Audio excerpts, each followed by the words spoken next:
আমি ব্যক্তিগতভাবে রিচার্ড হেন্ডসের মন্তব্যের সাথে একমত, যিনি আমেরিকার কনসাল জেনারেল চেন্নাইতে। তিনি বলেছিলেন যে আমেরিকান জাতি কখনো ইসলামের বিরুদ্ধে নয়। আমি তার সাথে একমত। আমি বেশ কয়েকবার আমেরিকা গিয়েছি। আমেরিকার সমস্ত লোকজন আমি তার সাথে একমত। আমেরিকার সমস্ত লোকজন ইসলামের বিরুদ্ধে নয়। আর একই কথা আমি ইন্ডিয়ান ভাইদের বলছি যে ইন্ডিয়ান হিন্দুরা সবাই ইসলামের বিপক্ষে না, তারা বিপক্ষে না। আমাদের অনেক হিন্দু বন্ধু রয়েছে, কোনো সমস্যা নেই। এটা হতে পারে ছোট্ট একটা দল ইন্ডিয়ানদের নিজেদের সুবিধার জন্য তারা ইসলামের নিন্দা করে। এটা হতে পারে ছোট্ট একটা দল ইউরোপিয়ানদের নিজেদের লাভের জন্য তারা চেষ্টা করে ইসলামের নিন্দা করতে, তাদের নিজেদের ব্যক্তিগত কারণ। কিছু মানুষ কারণ তারা ক্ষমতা যেতে চায়। এটা একটা সহজ ভোট ব্যাংক, দুই ধর্মের মানুষকে আলাদা করে রাখা। কিছু মানুষ রাষ্ট্রপ্রধানের ভুলগুলোকে নিয়ে যায় অন্য পথে, তার চিন্তাটাকে অন্যদিকে নিয়ে যায়, অন্য আরেক ঘটনা তৈরি করে ইসলামকে তোপের মুখে রেখে। তাহলে আমি এটা মানছি যে জাতি হিসেবে পুরো আমেরিকা ইসলামের বিপক্ষে না, জাতি হিসেবে ভারতের অমুসলিমরা ইসলামের বিপক্ষে না, শুধুমাত্র সিলেক্টেড কিছু লোকজন। আর এই লোকগুলোই মিডিয়াকে কন্ট্রোল করছে। একবার টাইম ম্যাগাজিনে একটা আর্টিকেল এসেছিল এপ্রিল মাসের 16 তারিখ 1979 সালে। লেখা ছিল 60,000-এরও বেশি বই লেখা হয়েছে ইসলামের বিপক্ষে মাত্র 150 বছরের মধ্যে। 60,000-এরও বেশি বই ইসলামের বিপক্ষে লেখা হয়েছে মাত্র 150 বছরের মধ্যে। আপনি যদি হিসেব করেন টাইম ম্যাগাজিনের এই আর্টিকেল অনুযায়ী প্রত্যেক দিন ইসলামের বিপক্ষে একটার বেশি বই লেখা হয়েছে, প্রত্যেক দিন।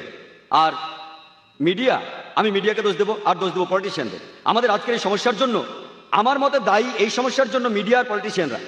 আমার কথায় যদি কেউ আহত হয়ে থাকেন তাহলে আমি দুঃখিত, কারণ আমি কাউকে আঘাত করতে চাইনি। এটা জাস্ট আমার মতামত। আপনি যদি মিডিয়াকে ভালো করে দেখেন, আমি জানি এখানে অনেক সাংবাদিক আছেন। সকালেও আমি বলেছিলাম যে অধিকাংশ সাংবাদিকই আছেন সত্যবাদী আর তারা বেশ ভালো। বিপক্ষে রয়েছে বেশিরভাগ মানুষ অর্ধেকেরও বেশি। এর মানে কিন্তু সবাই না, এর মানে অর্ধেকেরও বেশি। আর আপনি যদি ভালোভাবে দেখেন যে আজকে বিশেষভাবে মুসলমানদের টার্গেট করছে মিডিয়া। যেমন ধরুন, যদি কোনো মুসলমান মহিলা পরেন হিজাব, সে টার্গেট হবে। একই সাথে গির্জার নানদের দেখেন, তারাও কিন্তু পরে থাকেন একই রকম পোশাক, পুরো শরীর ঢাকা, মুখ আর হাতের কবজি থেকে খোলা থাকে। মানুষ তাদের শ্রদ্ধা করেন কেন? পার্থক্যটা কোথায়? যদি কোনো মুসলমান দাড়ি রাখেন তার মানে হচ্ছে সে সন্ত্রাসী। কিন্তু শিখরা ওরাও দাড়ি রাখে, কোনো সমস্যা নেই। ওরা পাগড়ি পরে, তাতেও সমস্যা নেই। আমি 90-এর দশকে যখন প্রথম কানাডা গিয়েছিলাম, সেখানে দেখি একজন শিখ, সে কোর্টে মামলা করেছিল। সে ছিল একজন কানাডিয়ান নাগরিক, আর সে কেস করেছিল যে সে কানাডিয়ান আর্মিতে তার পাগড়ি খুলবে না, এবং কেসে জিতেছিল। গত মাসে একটা খবর এসেছিল যে একজন শিখ, সে ইংল্যান্ডের নাগরিক এবং কোর্টে কেস করেছিল, সে তার মাথার পাগড়ি খুলবে না কলেজে, আর আর সে জিতেছিল। আর এখানে দেখি যদি কোনো মুসলমান দাড়ি রাখে তাহলে মানুষ ভাবে দাড়ি তার ক্ষতি করতে পারে। আমি জানি না দাড়ি কোন ক্ষতিটা করতে পারে। একটা মাছিও তো মারতে পারে না। একটা টুপি কি ক্ষতি করতে পারে? কেউ কোনো অস্ত্র নিয়ে ঘুরে বেড়াচ্ছে, তাকে অ্যারেস্ট করুন, ভালো কথা। কেউ সন্দেহজনক কিছু নিয়ে বেড়াচ্ছে, তাকে প্রশ্ন করুন, ভালো কথা। কিন্তু চিন্তা করুন, দাড়ি একটা মাছিরও কিছু করতে পারে না। আর যদি ভালো করে দেখেন, বেশিরভাগ ধর্মেরই ধার্মিক লোকদের দাড়ি আছে। যীশু খ্রিস্ট, যিনি ইসলাম ধর্মেরও একজন নবী, আবার অনেক খ্রিস্টানেরাই উনাকে মনে করে তাদের সৃষ্টিকর্তা, উনারও দাড়ি ছিল। সব সাধু সন্ন্যাসীদেরও দাড়ি আছে। বেশিরভাগ ধর্মে গুরুত্বপূর্ণ লোকদের, মানে বেশিরভাগ ধার্মিক লোকদের, যদি ধর্মগুলো একটু ভালো করে দেখেন উপরের সারির দিকে, তাদেরও দাড়ি আছে। তাহলে দাড়ি থাকলে সমস্যা কি? আসলে কোনো সমস্যাই নেই। এটা হচ্ছে মিডিয়ার এক ধরনের প্রতারণা। এটা আসলে মিডিয়া বানিয়ে মুসলমানদের টার্গেট করাচ্ছে। আর এর ফলে এখনকার পৃথিবীর অবস্থা হচ্ছে যে ইসলাম সম্পর্কে একটা ভুল ধারণা আছে, এবং মুসলমানদেরও দোষ দেব যে আমরা তাদের কাছে সত্যি কথাটা পৌঁছে দিতে পারছি না, একেবারে পারছি না। এদিকে কোরআনের বেশ কিছু আয়াত প্রসঙ্গ ছাড়াই উল্লেখ করা হয়েছে। আর কোরআনের একটা বিখ্যাত আয়াত যেখানে সমালোচকরা বলছে যে কোরআন বলছে যদি কোনো অমুসলিমকে দেখো তাকে মেরে ফেলো। আর ইন্ডিয়ার একজন বিখ্যাত সমালোচক যার নাম অরুণ সুরি, তিনি একটা বই লিখেছেন, এ ওয়ার্ল্ড অফ ফতোয়া। তিনি কোরআনের উদ্ধৃতিতে লিখেছেন, সূরা তাওবার 5 নম্বর আয়াতে উল্লেখ আছে, তার মধ্যে কোরআন বলছে যদি কোনো কাফেরের সাথে দেখা হয়, ব্র্যাকেটের মধ্যে হিন্দু, যদি কোনো কাফেরের সাথে দেখা হয় ব্র্যাকেটে হিন্দু, তাকে মেরে ফেলো, তার বিরুদ্ধে যুদ্ধের সব প্রস্তুতি নিয়ে রাখো। তাহলে ভেবে দেখুন, যদি কোনো সাধারণ নিরীহ হিন্দু এটা পড়ে, কোরআন বলে যদি কোনো হিন্দুর সাথে দেখা হয় তাকে মেরে ফেলো, তাহলে তখনই তার একটা প্রতিক্রিয়া হবে, লোকটা ইসলামের বিরুদ্ধে চলে যাবে। সমস্যা হচ্ছে কিছু হাতে গোনা লোক তাদের নিজেদের উদ্দেশ্য পূরণ করতে চাচ্ছে, কারণ তারাই এই বইগুলো লিখছে, যেমন এ ওয়ার্ল্ড অফ ফতোয়া। ইনিও অন্যান্য সমালোচকদের মতো কোরআনের উদ্ধৃতি দিয়েছেন। প্রথমে সূরা তাওবার 5 নম্বর আয়াত থেকে বলেছেন, আবার 5 নম্বর আয়াত থেকে 7 নম্বরে গেছেন সরাসরি। একজন জ্ঞানী লোক বুঝতে পারবেন কেন এটা করেছে, কারণ 6 নম্বর আয়াতই আসল চাবি, সব অভিযোগের উত্তর সেখানে। শানে নজুল সহ যদি সূরা তওবা আপনারা পড়েন, এর প্রথম দিকে বলা হচ্ছে একটা শান্তি চুক্তির কথা মুসলমান আর মক্কার মুশরিকদের মধ্যে। এই শান্তি চুক্তিটা ইচ্ছা করে ভেঙেছিল মক্কার মুশরিকরাই। আর তখনই মহান আল্লাহ 5 নম্বর আয়াতে বলেন যে যুদ্ধের ময়দানে যখনই তোমার শত্রুকে দেখতে পাবে, কাফির মানে অবিশ্বাসী শত্রু, যখনই তোমার শত্রুকে দেখতে পাবে ওকে মেরে ফেলো। যুদ্ধের ময়দানে যদি কেউ প্রসঙ্গ ছাড়া উদ্ধৃতি দেন সেটা হাস্যকর হবে। চিন্তা করুন, প্রায় 40 বছর আগে আমেরিকার সাথে যখন ভিয়েতনামের যুদ্ধ চলছিল, তখন যদি আমেরিকান আর্মি জেনারেলরা বা আমেরিকান প্রেসিডেন্ট যুদ্ধের ময়দানে আমেরিকান সৈন্যদের বলে যে আমার সৈন্যরা তোমরা ভয় পেও না, যেখানে কোনো ভিয়েতনামীকে দেখবে মেরে ফেলো, এটা তারা বলেছে সাহস দেওয়ার জন্য। কিন্তু এখন যদি কেউ উদ্ধৃতি দেয় যে আমেরিকার প্রেসিডেন্ট বলেছে কোনো ভিয়েতনামীকে দেখলেই তোমরা মেরে ফেলো, তখন কথাগুলো হাস্যকর হবে। সবকিছুর একটা কারণ থাকে। আর এটা খুব স্বাভাবিক যে একজন আর্মি জেনারেল নিজের সৈন্যদের সাহস দেওয়ার জন্য এমন কথা বলতেই পারেন। তাহলে একইভাবে আল্লাহ যদি বিশ্বাসীদের কোরআনের মাধ্যমে বলেন যখনই শত্রুরা তোমাদের মারতে আসবে তাদের মেরে ফেলতে ভয় পেও না, তাহলে সেখানে সমস্যা কোথায়? আর এর পরে 6 নম্বর আয়াতে বলছেন যে অবিশ্বাসীরা যদি নিরাপত্তা চায় তাদের কিন্তু ছেড়ে দিতে বলা হচ্ছে না। যদি তারা নিরাপত্তা চায়, যদি তারা শান্তি চায়, তাহলে তোমরা তাদের নিরাপদ স্থানে নিয়ে যাও, যেন তারা আল্লাহর বাণী সম্পর্কে জানতে পারে। কোরআন কিন্তু বলছে না যে শত্রু শান্তি চাইলে তোমরা তাকে ছেড়ে দাও। কোরআন বলছে তাদের নিরাপদ স্থানে তোমরা নিয়ে যাও। আজকের দিনে সবচেয়ে মহৎ জেনারেল, সবচেয়ে শিক্ষিত সৈন্য হয়তো বলবে শত্রু যদি শান্তি চায় তোমরা তাকে ছেড়ে দাও। কোনো আর্মি জেনারেল কি বলবে তোমরা তাদের কোনো নিরাপদ স্থানে নিয়ে যাও? কিন্তু কোরআন এই কথা বলছে। যদি আপনারা প্রসঙ্গ পড়েন তাহলে আপনারা কোরআনের আসল অর্থ বুঝতে পারবেন। আর আপনারা অন্য যে কোনো ধর্মগ্রন্থ পড়েন, আমি অনেক ধর্মগ্রন্থ পড়েছি, আমি Ramayana, Mahabharata, Bible, Old Testament, New Testament, শিখদের গ্রন্থ, জৈনদের গ্রন্থ সব পড়েছি। আর আপনারা দেখতে পাবেন যে প্রায় সবগুলো ধর্মগ্রন্থেই কোনো না কোনো জায়গায় যুদ্ধের কথা বলা হচ্ছে, হত্যা করার কথা বলা হচ্ছে। আমি উদ্ধৃতি দিতে পারি। বাইবেল পড়লে দেখবেন এক্সোডাসের গ্রন্থে ওল্ড টেস্টামেন্টের অধ্যায় 22 অনুচ্ছেদ 18 থেকে 20 বলেছে হত্যা করো। এক্সোডাসে 32 নম্বর অধ্যায় বলছে হত্যা করো। নাম্বারস বলছে হত্যা করো। নিউ টেস্টামেন্টে লুকের গসপেল সেখানেও বলা হচ্ছে হত্যা করো। যীশু খ্রিস্টের গল্পটা হয়তো আপনারা জানেন। তিনি যখন গেতসেমানির বাগানে গিয়ে এক সৈন্যকে বললেন তোমাদের তরবারি বের করো, আর সৈন্যটা তখন তার তরবারি দিয়ে বাতাস কাটতে লাগলো। বুঝতেই পারছেন বেশিরভাগ ধর্মগ্রন্থে যুদ্ধকে অনুমোদন দেওয়া হয়েছে। যদি হিন্দু ধর্মগ্রন্থ পড়েন, মহাভারত তার মধ্যে একটা, তাই নয় কি? ভগবদ গীতা 2 নম্বর অধ্যায়ে আছে। আপনারা জানেন অর্জুনের খুব মন খারাপ যে তাকে তার আত্মীয়দের সাথে যুদ্ধ করতে হবে। অর্জুন বলছে কিভাবে আমার আত্মীয়দের এখানে হাজার হাজার মানুষের সামনে আমি হত্যা করব, কিভাবে আমি তাদের হত্যা করব? তাহলে এই অর্জুনকে তখন উপদেশ দিলেন তার ভগবান কৃষ্ণ। আর ভগবান কৃষ্ণ তাকে বললেন সত্যই সবচেয়ে বড়, আর তুমি যখন সত্যের পক্ষে তখন তোমার শত্রুকে সেটা বড় কথা নয়, হোক তার আত্মীয় বা অন্য কিছু। আর কথাটা ঠিক, সত্যের জায়গা হচ্ছে অনেক উপরে, রক্তের সম্পর্কের চেয়েও। একই কথা পবিত্র কোরআনের সূরা নিসার 135 নম্বর আয়াতে বলা হয়েছে যে ইয়া আইয়ুহাল্লাযিনা আমানু, ও বিশ্বাসীরা সুবিচারের পক্ষে শক্ত হয়ে দাঁড়াও, সৃষ্টিকর্তার পক্ষে দাঁড়াও। এমনকি যদি তোমার বিপক্ষেও যায়, তোমার বাবা মার বিপক্ষে যায়, ধনী বা গরিবের বিপক্ষে যায়, নিশ্চয়ই আল্লাহ রক্ষাকারী। যদি আপনারা অন্যান্য ধর্মগ্রন্থগুলো পড়েন, প্রায় সব গ্রন্থে কোথাও না কোথাও কোনো না কোনো সময়ে যুদ্ধের কথা বলা হয়েছে। তার মানে এই না যে আপনি এক্সোডাস থেকে উদ্ধৃতি দেবেন অথবা ভগবদ গীতা থেকে উদ্ধৃতি দিয়ে বলবেন, যেটা সবার জানা ভগবদ গীতা বলে তোমার আত্মীয়দের মেরে ফেলো, এটা প্রসঙ্গ ছাড়া উদ্ধৃতি। তাহলে বুঝতেই পারছেন যে ধর্মগুলোকে ভালোভাবে বুঝতে হলে আপনাকে যা করতে হবে তা হলো ধর্মগ্রন্থগুলো ভালোভাবে পড়া। আর যদি ধর্মগ্রন্থগুলো পড়েন তাহলে জানতে পারবেন সেখানে কি লেখা আছে, আর ওই গ্রন্থগুলো এইসব ধর্মের আসল উৎস।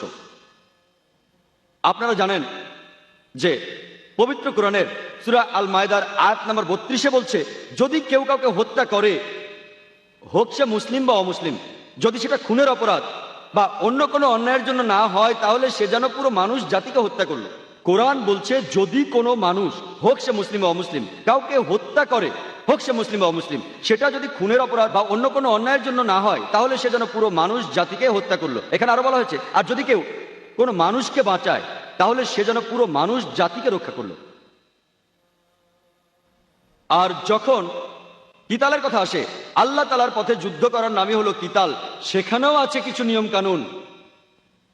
পবিত্র কোরআন এবং প্রিয় নবী মুহাম্মদ সাল্লাল্লাহু আলাইহি ওয়াসাল্লামের হাদিসে বলা হচ্ছে যখন আর কোনো উপায় থাকে না, যখন যুদ্ধ করতে হবে শত্রুর সাথে, সেখানেও বেশ কিছু নিয়ম কানুন আছে। আর আল্লাহ পবিত্র কোরআন সূরা বাকারার 190 নম্বর আয়াতে বলছেন যে তাদের সাথে যুদ্ধ করো যারা তোমাদের সাথে যুদ্ধ করে, কিন্তু বাড়াবাড়ি করো না, সীমা অতিক্রম করো না। কারণ আল্লাহ সীমা অতিক্রমকারীদের পছন্দ করেন না। এছাড়াও সূরা আল বাকারার 194 নম্বর আয়াতে বলা হয়েছে, যুদ্ধ করো যারা তোমাদের সাথে যুদ্ধ করে ততক্ষণ পর্যন্ত যতক্ষণ না শান্তি বিরাজ করে। কোরআন ও হাদিসে বারবার নিয়ম কানুনের কথা বলা হচ্ছে। যখন উপায় থাকবে না, এই নিয়ম মেনেই আল্লাহর পথে যুদ্ধ করতে হবে। সেখানে আপনারা দেখবেন, যখন যুদ্ধ করব, আমরা মহিলাদের ক্ষতি করব না, আমরা শিশুদের ক্ষতি করব না, বাড়ির ভেতর বয়স্ক লোকদের ক্ষতি করব না, আমরা মন্দির ভাঙবো না, গির্জা ভাঙচুর করব না, আমরা গাছপালা পোড়াবো না, গাছপালা কেটে ফেলবো না, আমরা শস্য ক্ষেত পোড়াবো না, পশু পাখি হত্যা করবো না, এমন আরো অনেক নিয়ম মানতে হবে। একটা বইয়ের কথা বলি, যেটা লিখেছেন রামকৃষ্ণ রাও। সেটা লিখেছেন মহানবী হযরত মুহাম্মদ সাল্লাল্লাহু আলাইহি ওয়াসাল্লামের জীবনের উপরে। তিনি লিখেছেন যে আমাদের নবীর জীবদ্দশায় যতগুলো যুদ্ধ হয়েছে সেই সময়ে, মোট 22 বছরে, তিনি নিজে থেকে একটা হিসেব বের করেছেন যে 1018 জন মানুষ মারা গেছে ওই যুদ্ধে। কতজন? 1018 জন। আপনারা প্রথম বিশ্বযুদ্ধের পরিসংখ্যান জানেন? কতজন মানুষ মারা গেছিল? কতজন মারা গেছিল? কতজন? 2 কোটি মানুষ। 1 কোটি সৈন্য, 1 কোটি সাধারণ মানুষ। দ্বিতীয় বিশ্বযুদ্ধ 3 কোটি মানুষ মারা গিয়েছিল, আর 3.5 কোটি আহত হয়েছিল। তুলনা করেন। আপনারা যদি পেছনের দিকে ভালো করে তাকান, তাহলে কোরআনের আয়াতগুলোর অর্থ এবং তাৎপর্য খুব ভালোভাবে উপলব্ধি করতে পারবেন। একটা খুব কমন অভিযোগ আছে ইসলামের বিরুদ্ধে, যেটা 1 নম্বর অভিযোগ, একটা ভুল ধারণা যে ইসলামের প্রসার ঘটেছে তরবারির মাধ্যমে। ইসলাম শব্দটা এসেছে সালাম থেকে, যার অর্থ শান্তি। ইসলাম এসেছে সালাম থেকে, যার অর্থ শান্তি, যার অর্থ স্রষ্টার কাছে নিজের ইচ্ছাকে সমর্পণ করা। যখন কেউ মহান স্রষ্টার কাছে নিজের ইচ্ছাকে সমর্পণ করে শান্তির জন্য, তখন সে মুসলমান। চিন্তা করুন, যদি আপনারা অনুবাদ করেন যে ইসলাম ছড়ানো হচ্ছে তরবারি দিয়ে, তার মানে শান্তি ছড়ানো হচ্ছে তরবারি দিয়ে। আর ইসলাম প্রথাগতভাবে যুদ্ধের বিপক্ষে কথা বলে, কিন্তু কোনো উপায় না থাকলে শক্তি প্রয়োগ করা যাবে। আর এটা তো সবারই জানা আছে, এই পৃথিবীর প্রত্যেকটা দেশেই পুলিশ আছে। এই পুলিশে শক্তি প্রয়োগ করে। যখন কোনো সাধারণ মানুষ, কোনো নাগরিক বা অন্য কেউ সেই দেশের আইন ভঙ্গ করে, পুলিশ তখন শক্তি প্রয়োগ করে সেই দেশের শান্তি রক্ষা করার জন্য। তাহলে প্রত্যেক দেশে পুলিশ আছে, তারা শক্তি প্রয়োগ করে, সঙ্গে অস্ত্র রাখে। এদিকে ইসলাম কিন্তু যুদ্ধের বিপক্ষে, প্রধানত শান্তির কথা বলে। আর কোনো উপায় না থাকলে, কারণ কিছু মানুষ আছে শান্তি চায় না, তারা চায় না যে সবাই শান্তিতে থাকে। ওদেরকে কন্ট্রোল করার জন্য শেষ উপায় হিসেবে ইসলাম শক্তি প্রয়োগ আর যুদ্ধের অনুমতি দেয়, শেষ উপায় হিসেবে। ইসলাম তরবারি দিয়ে ছড়ানো হয়েছে, এই ভুল ধারণাটার উত্তর বেশ ভালোভাবেই দিয়েছেন একজন বিখ্যাত ঐতিহাসিক, যার নাম ডি লেসি ওলেরি। তিনি তার বই ইসলাম অ্যাট দ্য ক্রস রোডের 8 নম্বর পৃষ্ঠায় লিখেছেন যে ইতিহাসে এটা পরিষ্কার যে মুসলমানদের তরবারি হাতে নিয়ে ইসলাম ছড়ানো আর বিভিন্ন দেশ জয় করার আজগুবি এই গল্পটা মিথ্যে ছাড়া কিছুই নয়। এই অত্যন্ত মুখরোচক মিথ্যেটাকে বারবার বলা হয়েছে গল্প আকারে। ডিলেসি ওলেরি লিখেছেন তার ইসলাম অ্যাট দ্য ক্রস রোডে, ইতিহাসে এটা পরিষ্কার যে মুসলমানদের তরবারি হাতে নিয়ে ইসলাম ছড়ানো আর পৃথিবীর বিভিন্ন দেশ জয় করার গল্পটা অসাধারণ আজগুবি একটা বানানো মিথ্যে গল্প ছাড়া আর কিছুই নয়, যেটা বারবার বলা হয়েছে। আর আমরা জানি যে মুসলমানরা, আমরা স্পেনে 800 বছর রাজত্ব করেছি, আমরা সেখানে তরবারি দিয়ে কাউকে ইসলাম গ্রহণ করতে বাধ্য করিনি। পরবর্তীতে ক্রুসেডরা এসে যখন মুসলমানদের সরিয়ে দিল, সেই সময় একজন মুসলমানও প্রকাশ্যে আজান দিতে পারতো না। মুসলমানরা মানে আমরা গত 1400 বছর ধরে আরব বিশ্বে রাজত্ব করছি। কিছু সময় ব্রিটিশ শাসন করেছে, কিছু সময় ফ্রেঞ্চ শাসন করেছে। এই সময়টা বাদে পুরো 1400 বছর ধরে মুসলমানরা আরব বিশ্বে রাজত্ব করছে। আর এখন এই আরব বিশ্বের প্রায় 1.5 কোটিরও বেশি লোক হলো কপ্টিক খ্রিস্টান। কপ্টিক খ্রিস্টান মানে যারা বংশ পরম্পরায় খ্রিস্টান। আরবের এই 1.5 কোটি কপ্টিক খ্রিস্টানরা, এরা সাক্ষী আছে, এরা সাক্ষ্য দিচ্ছে যে ইসলামের প্রসার তরবারি দিয়ে হয়নি। মুসলমানরা ইন্ডিয়া শাসন করেছে প্রায় 1000 বছর। যদি তারা চাইতো, তাহলে প্রত্যেক ইন্ডিয়ানকে তরবারির মুখে ইসলাম গ্রহণে বাধ্য করত। আজকে 1000 বছর পরেও ইন্ডিয়ার শতকরা 80 জন লোক মুসলমান নয়। এই 80% অমুসলিম ইন্ডিয়ান, এরা সাক্ষ্য দেবে যে ইসলাম তরবারির মুখে প্রসার লাভ করেনি। কোন মুসলমান আর্মি মালয়েশিয়া জয় করতে গিয়েছিল? মালয়েশিয়াতে শতকরা 50 ভাগেরও বেশি মানুষ মুসলমান। কোন মুসলমান আর্মি ইন্দোনেশিয়াতে গিয়েছিল? ইন্দোনেশিয়ায় মুসলমানের সংখ্যা পৃথিবীর সবচেয়ে বেশি। কোন মুসলমান আর্মি আফ্রিকার পূর্ব উপকূলে গিয়েছিল? কোন মুসলমান আর্মি? কোন তরবারি? থমাস কার্লাইনের একটা উত্তর দিয়েছেন। তিনি একজন বিখ্যাত ঐতিহাসিক ইউরোপের, আর তিনি বলেছেন, কোন তরবারি? তোমার তরবারি থাকতে হবে। প্রত্যেকটা নতুন ধারণায় একজনের মনে জন্ম নেয়, একজন মানুষের মাথায় জন্ম নেয়, একজন পুরো পৃথিবীর বিপক্ষে, একজন সব মানুষের বিরুদ্ধে, তখন যদি কেউ তরবারি দিয়ে সেটা ছড়াতে চায় খুব একটা লাভ হবে না। প্রথমে একটা তরবারি থাকতে হবে। উনি বুদ্ধির তরবারির কথা বলেছেন। আল্লাহ একই কথা কোরআনে সূরা নাহলের 125 নম্বর আয়াতে এইভাবে বলেছেন, উদু ইলা সাবিলি রাব্বিকা বিল হিকমা ওয়াল মাউযাতিল হাসানা ওয়াজাদিল বিল্লাতি আহসান। তাদের জ্ঞানের কথা বলো আর সুন্দরভাবে আল্লাহর পথে নিয়ে এসো। তাদের যুক্তি দেখাও যেটা সবচেয়ে ভালো আর যেটা সবচেয়ে গ্রহণযোগ্য। আমাদের পরিসংখ্যান আছে যে প্লেন ট্রুথ ম্যাগাজিনে একটা আর্টিকেল এসেছিল, যেটা রিডার্স ডাইজেস্টের অ্যালমানাক ইয়ারবুক 1986 সালের একটা কপি ছিল। সেখানে একটা পরিসংখ্যান ছিল গত 50 বছরে বিভিন্ন ধর্মের অনুসারীরা সংখ্যায় কত বেড়েছে 1934 থেকে 84 সালের মধ্যে। আর এই পরিসংখ্যানে 1 নম্বরে ছিল, সবচেয়ে বেশি বেড়েছে ইসলাম 235%, অর্থাৎ 50 বছরে ইসলাম বেড়েছে 235%, খ্রিস্টান বেড়েছে মাত্র 47%। আমি একটা প্রশ্ন করছি, কোন যুদ্ধ কি হয়েছে 1934 থেকে 84 মধ্যে, যে যুদ্ধের কারণে অমুসলিমরা ইসলাম ধর্ম গ্রহণ করেছে? কোন যুদ্ধটা? এখন আমেরিকার সবচেয়ে জনপ্রিয় ধর্ম হচ্ছে ইসলাম, ইংল্যান্ডের সবচেয়ে জনপ্রিয় ধর্ম ইসলাম। আমি আবার প্রশ্ন করছি যে কোন মুসলমান আমেরিকানদেরকে ইসলাম গ্রহণ করতে বাধ্য করেছে? আমি আবার প্রশ্ন করছি যে কোন মুসলমান ইউরোপিয়ানদেরকে ইসলাম গ্রহণ করতে বাধ্য করেছে? আমেরিকানদের কথা বলার স্বাধীনতা আছে, ইউরোপের কথা বলার স্বাধীনতা আছে। ইসলাম যদি মহিলাদের অত্যাচার করে, তাহলে অমুসলিম মহিলারা ইসলাম গ্রহণ করে কেন? যারা মুসলমান হচ্ছে তাদের 3 ভাগের 2 ভাগই মহিলা, সেটা কিভাবে? কারণ ইসলামের সমস্যার সমাধান আছে, পুরো মানুষ জাতির জীবন বিধান আছে। আমেরিকার একটা পরিসংখ্যান কোম্পানি যাদের অফিস ওয়াশিংটনে, তারা বলেছে 11ই সেপ্টেম্বরের মাত্র 2 মাস পরে 20,000 লোক ইসলাম গ্রহণ করেছে।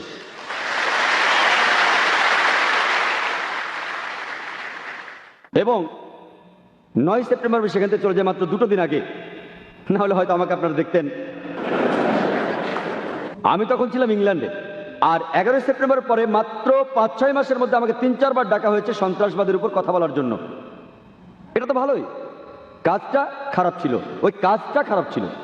সালমান রুশদি কি করলো? আমাদের নবীর বিরুদ্ধে লিখলো, সেটা খারাপ, কিন্তু মানুষ জানতে চাইলো সালমান রুশদি কি নিয়ে লিখেছে, সেটা জানার জন্য তারা কোরআন পড়লো এবং মুসলমান হয়ে গেল।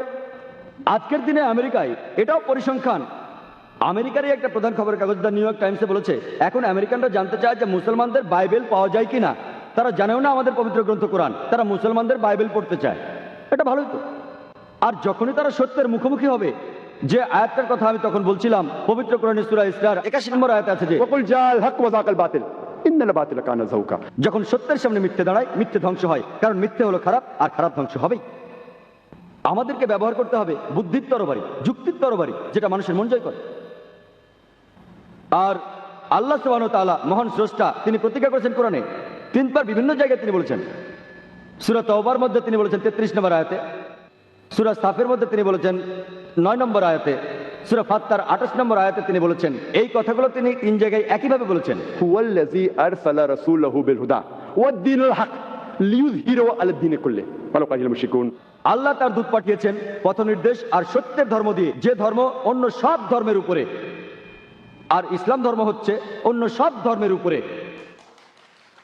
এবং আল্লাহ বলেন অবিশ্বাসীরাও এই ধর্ম পছন্দ করে। আর সূরা ফাতার 28 নম্বর আয়াতে আল্লাহ আরো বলেছেন ওয়াকাফা বিল্লাহি শাহিদা and enough if Allah is witness. আমি কথা শেষ করার আগে ইসলামের জিহাদ এবং টেররিজম সম্পর্কে একটা উদ্ধৃতি দিতে চাই, যেটা বলেছেন ডক্টর জোসেফ অ্যাডাম পিয়ারসন। তিনি বলেছেন লোকে দুশ্চিন্তা করে যে কোনো একদিন পারমাণবিক বোমা চলে যাবে সরাসরি আরবদের হাতে। তারা বুঝতে পারে না যে ইসলামের বোমা অনেক আগেই পৃথিবীতে পড়েছে, সেদিন পড়েছে যেদিন হযরত মুহাম্মদ সাল্লাল্লাহু আলাইহি ওয়াসাল্লাম জন্মগ্রহণ করেছেন। ওয়া আখিরু দাওয়ানা আলহামদুলিল্লাহি রাব্বিল আলামিন।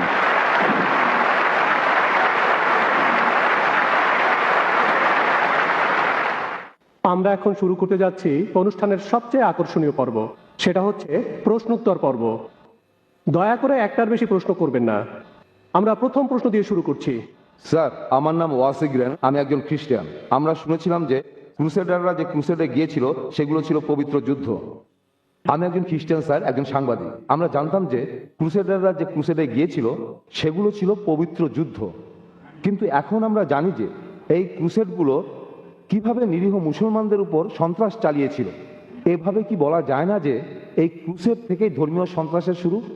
আসলে সত্যি কথা বলতে মুসলমানদের উপর তারা 1000 বছর ধরে নির্মম নিষ্ঠুর সন্ত্রাস চালাচ্ছে, আর এখন তারাই মুসলমানদেরকে সন্ত্রাসী বলছে।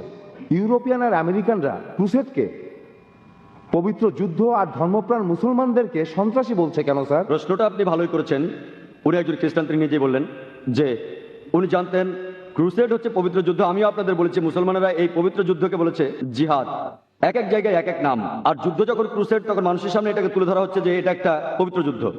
আর তিনি একজন সাংবাদিক, তারপরও তিনি স্বীকার করলেন যে এই ক্রুসেড নিরীহ মুসলমানদের উপর নির্মমভাবে সন্ত্রাস চালিয়েছে। আমি এই সম্পর্কে আগে কিছু বলিনি, কারণ আমি এখানে ইসলাম ধর্মের উপর কথা বলছি, অন্য কোনো ধর্মের উপর কথা বলছি না, কোনো সমালোচনা করছি না, আর করতেও চাই না। আমি শুধু বলছি যে প্রত্যেক ধর্মই শান্তি রক্ষার জন্য যুদ্ধ করার অনুমতি দেয়। আমি অন্য কোনো ধর্মের কথা বলছি না বা কোনো